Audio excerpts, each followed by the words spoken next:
do have, I am authorized to say that Richard Schaefer and Golden Boy, you know, is trying to, you know, get in Canelo and Lara to actually give the fans and give the media what most want to see that fight. So it is being talked about and it is being discussed. So that could be another possibility for 2014, and I'll be excited, and everybody else will be excited. And it's to me, it's what boxing needs, fights like that. So don't rule that out. I know you mentioned names here and there, but don't rule that out. That fight is being discussed. This is not in the media right now. Will that fight be held here? It all depends. I mean, this is New York. I mean, you know, and nobody will be a hometown favorite because, you know, everybody has a nationality that New York represents everybody that's on this basic planet that's here. So it could be New York, it could be wherever. But I would like to see the fight personally. I just think it's good for boxing, and it's, you know, obviously it's good for Golden Boy promotion.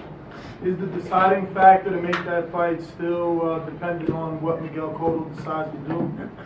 It's not based on whether Cotto do or don't do. It's just based on whether two sides can get together, their representation and the other guy's representation, which is Cotto and Lara, and come up with a fair decision where they both can agree to.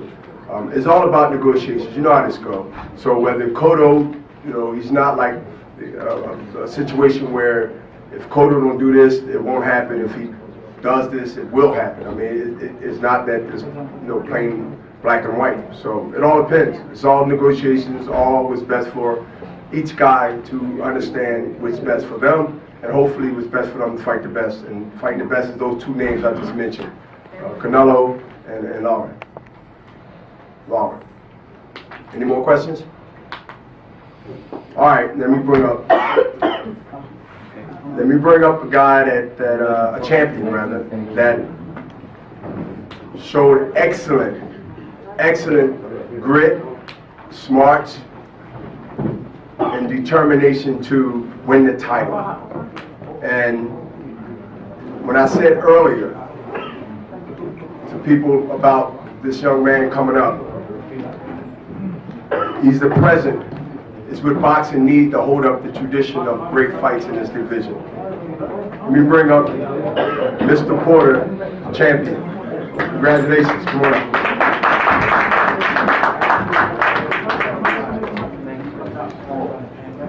Good tough fight.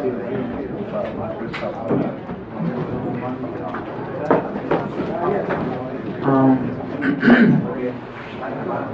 I want to thank everybody for being here right now. Thank my Lord and Savior Jesus Christ for giving me victory tonight and allowing me to stand up here healthy right now. Training camp was hard. We made the fight easy. I think anybody watched the fight tonight saw that we were able to do some things against Devin Alexander tonight that not many people thought Team Porter would be able to do, that I would be able to do. We proved a lot tonight. We proved, like Bernard said, I have a lot of grit, a lot of heart, a lot of skill, a lot of talent, and a gift from God. I plan to continue to use this gift and ability as long as I can, and defend this IBF title like a true champion, and go for more in the future. So that's it. I'll open up to questions, whatever you got. Besides what you talked about in your training camp and strategy, it also appeared from the opening bell, determination and hunger also played a factor in your performance tonight. Would you talk about that a little bit? Sure. I'm 26 years old, and this is basically what I've been dreaming of, what I've been wanting. Not literally dreaming every night, but when the opportunity came over the last, I would say, week or two, I've literally dreamt of this night and how the outcome would be, and the whole nine, you know. So from that standpoint, just a lot of hunger and a lot of desire to get what I want out of life, out of this sport. And I'm just so blessed to be an IBF champion right now and be official champion in the history books. Whose idea was it to come in with that game plan to make it a rough fight the way that you did, to take Devin Alexander out of his normal character? Well, this is why I had my dad come up here. This is my manager, my trainer, my father, Kenny Porter, and he's behind everything that I do, and he's the leader of everything that I do as well. And you know, when we knew we were going to fight him, he immediately, night and day, literally, I was waking up at 2 or 3 o'clock in the morning. He's watching film, trying to figure out what we were going to do, and he said this is what we were going to do, which was be aggressive and get him out of his comfort zone, make him fight. And you know, I bought into it, had to believe in it, and I had to do it. This guy right here, he's a genius. He's a genius. How much did working with Victor Conte improve you for this performance? Because you seem to be a new Sean Porter. You definitely had more energy. You were definitely more active, and you just bullied him, basically. I wanted to bully him. I wanted to be aggressive. I wanted to make it a dog fight. I wanted to make the fight hard for him from beginning to end. And I think more than anything, maybe the role that Victor played in all this was just kind of adding to the program, the things that we've always done. And you know, also teaching me how to rejuvenate my body and be ready for you know, the next workout, the next day, and ultimately you know, being at my best for this fight, being strong, rehydrating after the weigh-in and all that kind of stuff. So he played a nutritional role, but you know, we stuck to what we know best, which is working hard and being ready for what we have to do. This is the first time working with Conte? My first time working with Conte, I think we went out to San Fran and worked with him for about 11 days or so, and got a lot of knowledge, a lot of information, a lot we already knew, and you know, a lot that we compounded on as well. So this could be something we look forward to doing in the future as well. Also, the sparring. You had a lot of tough sparring for this fight? I love tough sparring for this. I had a lot of tough sparring for this fight, and like my dad is a firm believer in making the training camps hard to make the fight easy. We sparred our last hard week with Boo Andretti, Demetrius Andretti, you know, world champion. We also got in the ring with James Kirkland, you know, throughout the camp, and I also had Chris Pearson, is an undefeated fighter, and Rashad Holloway as well. So a lot of tough, hard days in the gym and at home, and it all came to tonight. Any more questions? Mr. Rich.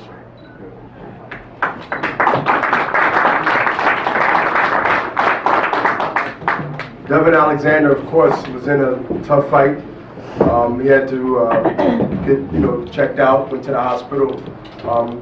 Not only because of the cut, but it was a tough fight, a tough trial fight. So, we want everybody to be safe. We don't want tragedies. So getting checked out. So that's why he's not here. Let me tell you about the attendance, which was, 9,363 people in attendance to watch not only Paulie and Zab Judah, but this outstanding card, and it's pretty exciting. Has some exciting action, especially with the first main event TV fight, which is Bika and Durrell. So we just wait till they get here and sort of let it marinate for a minute and see the time they come, hopefully soon. He said that he was going to fight a smart fight, box, use his jab, and if he has to step it up, he was going to come forward and let his hands go, and he sure enough did that. I want to introduce Paulie, the king of Brooklyn, back in the picture. Good.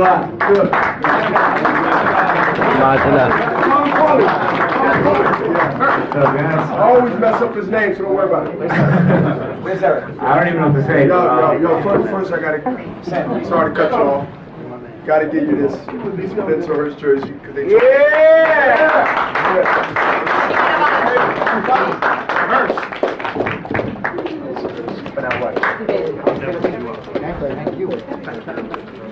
Bragging right there, boy. Yeah! The king. I'll thank Golden Boy, Al Heyman, my team, Anthony Canzaro, Steve Bash, Eric Brown, Olingo Carrasquillo, Vincent Callaway, Peace Ferraza.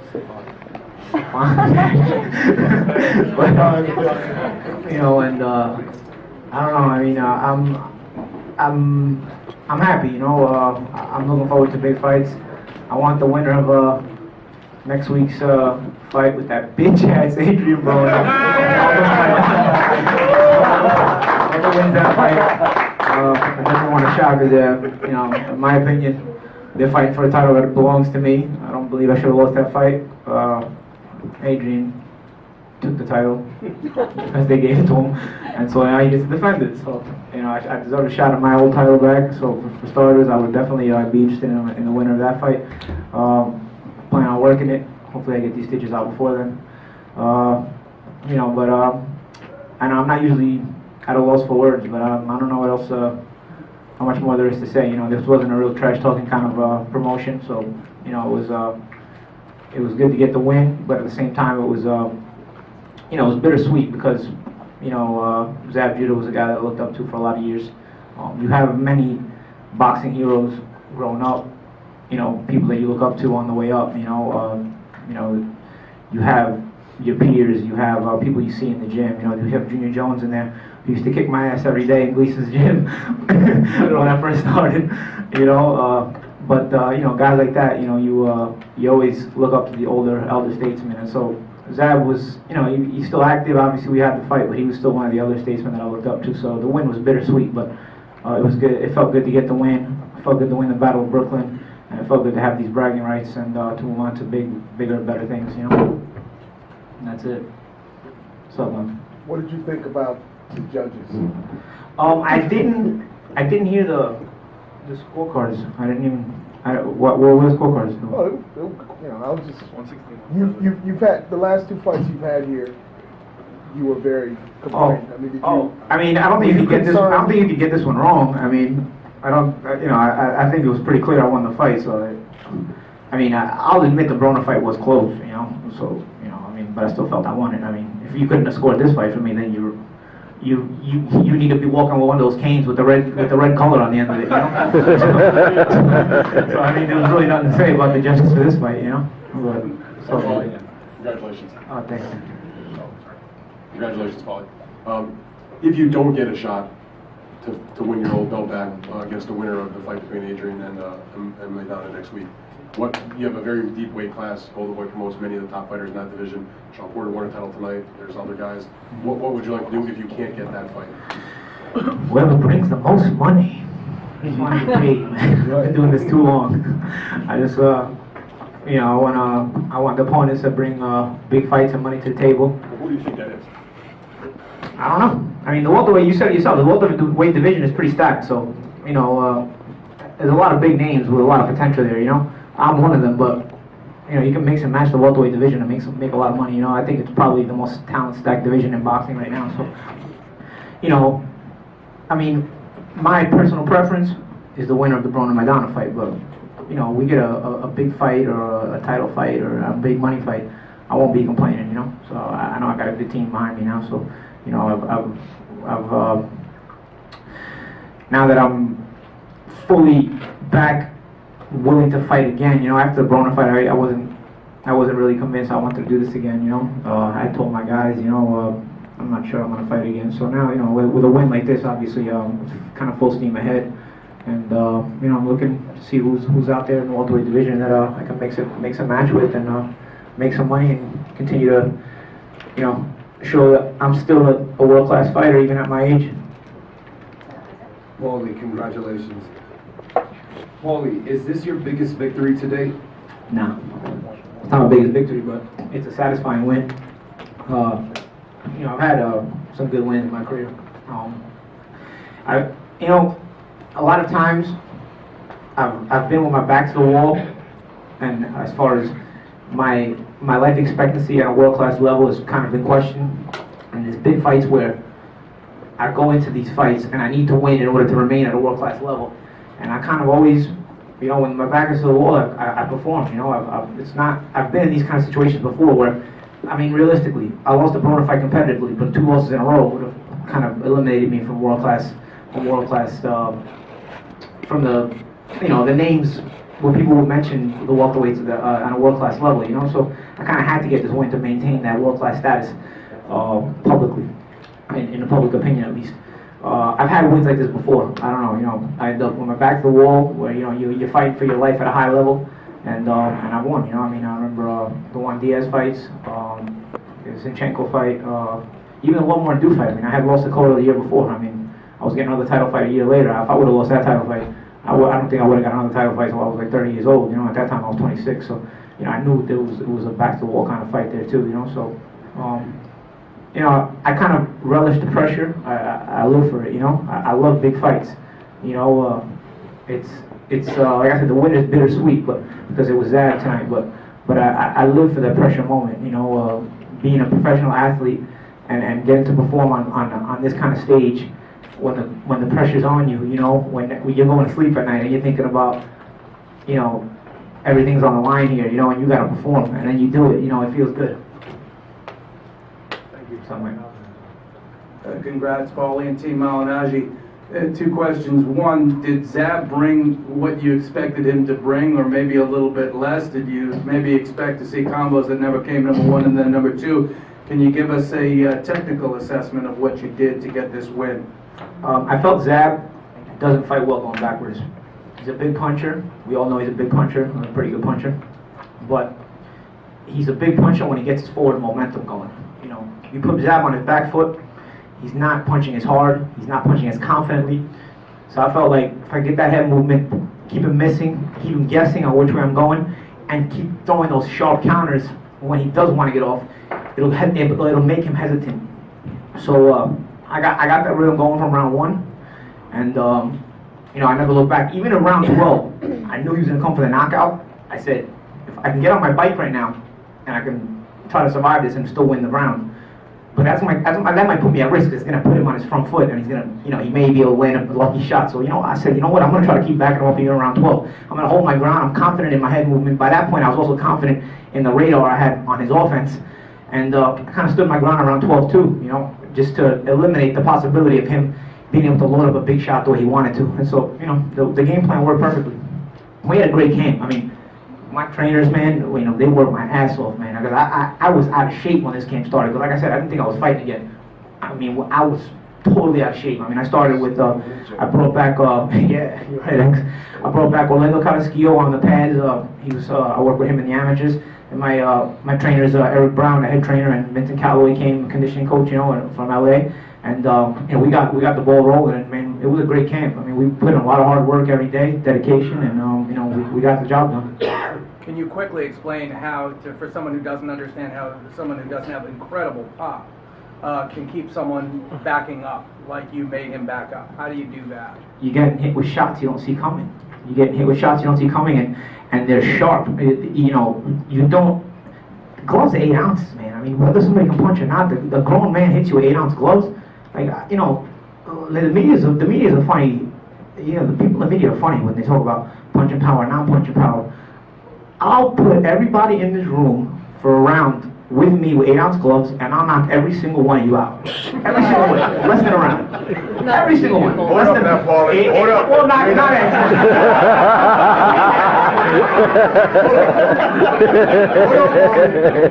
My instincts kicked in. I forgot X was behind me. But no, what I'm basically saying is 8-ounce gloves hurt, man. The grown man hits you with 8-ounce gloves. That's gonna hurt. So if you don't see those shots coming, the surprise element will make you gun shy. So when I'm sharp, you know, and we executed his game plan perfectly tonight. Sharp, keep him guessing, keep the counters sharp, and shoot them. Show him in the counters, even when they weren't landing. As long as he was seeing those counters, that he knew I was live in front of him. It would keep him hesitant, and so it worked. I have a question for both of you. Paulie, congratulations, man. After the last fight, part of your frustration, which you were vocal about, was the Al Haymon connection to Adrian, and now it seems like you're connected with Al. Can you just talk about how that happened and the process of that? You know, here's the thing. I see, back in the day, I used to always see fighters thanking Don King. And then, you know, when they would win fights, thank Don King. But then, they were always talking shit behind his back. I know Al's fighters. I mean, I'm friendly with all the fighters, you know, including Al's fighters. Nobody ever complains about being with Al Haymon. They're all happy, publicly and privately. So it was something that, you know, when I had decided after the fight, you know what, I'm done. I just don't need this in my life. I don't want to deal with the frustration. When you get a call with an opportunity to work with a guy like that, that, you know, can eliminate those headaches and make things happen and get you the big fights. Listen, man, I was frustrated, but it didn't mean I didn't want to fight. I enjoy fighting, you know, I enjoy being a pro athlete. I just get frustrated with the things I don't control, you know what I mean? But if I can eliminate some of the headaches and just focus on my training and have a team around me that takes care of everything else, you know, it makes fighting a little bit more enjoyable, you know? And so it was kind of a no-brainer, you know. I went from not wanting to fight again to, okay, let's give it a shot, and here we are, you know. And I'm, with this win tonight, I'm happy I did it, you know. And you know, I got to thank Al and Sam for that, you know, because if I didn't get that call, I don't think I would have fought here tonight. Paulie, has the build-up for this fight as the King of Brooklyn, has it lived up to that for you? Now that you've gotten the win and you're here at the press conference, does it feel like you're truly the king after beating Zab today? I mean, I guess that's for the fans to decide. I mean, the win was satisfying for sure. Not so much for the King of Brooklyn because, you know, Zab is a guy I have a lot of respect for. But it was just an important win because it was a guy against a guy who was still at a world-class level. And so it kept me relevant at a world-class level and puts me in position for big fights. You know, when you're fighting at this level, every win is important because it leads to just bigger and better things. So, you know, it's not like I'm a prospect on the way up where you're just going on that climb. Every win at this level is a big deal. So, you know, the win means a lot. I don't, you know, the King of Brooklyn is, you know, some bragging rights, but in reality, the actual win of a fight of this magnitude, a nationally televised main event, you know, it can lead to a world title and a lot of other things, you know, so it's important.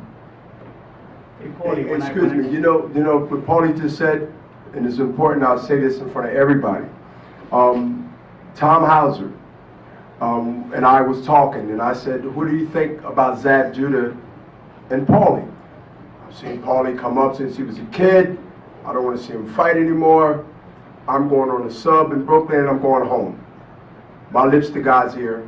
Obviously, there's a lot of reporters in here going to say Bernard said, and I'm telling you, and he would tell you, you didn't see Tom Hauser, he's not in here. But to me, watching Paulie, he told you too? Knowing Paulie, from my nephew Demetrius Hopkins era, come out of the Olympics and things, and his back against the wall, especially with that bitter taste in his mouth, I told Tom I was surprised. I said, you going on the sub, you going home? I don't want to see him fight. He missed out. He missed out on a great performance by this man. I just want to get that on record, and I'm glad that you... Yeah, but he'll admit to it too. Okay. No, he did it out of love. He didn't want to... Well, it's his loss. Yeah, of course. It's okay. When I spoke to you before, you know, at the press conference, the final press conference, you said that, you know, I asked you about Zab's southpaw style, and you said you never, what I found intriguing was that you said you never lost against a southpaw, either amateur or professional.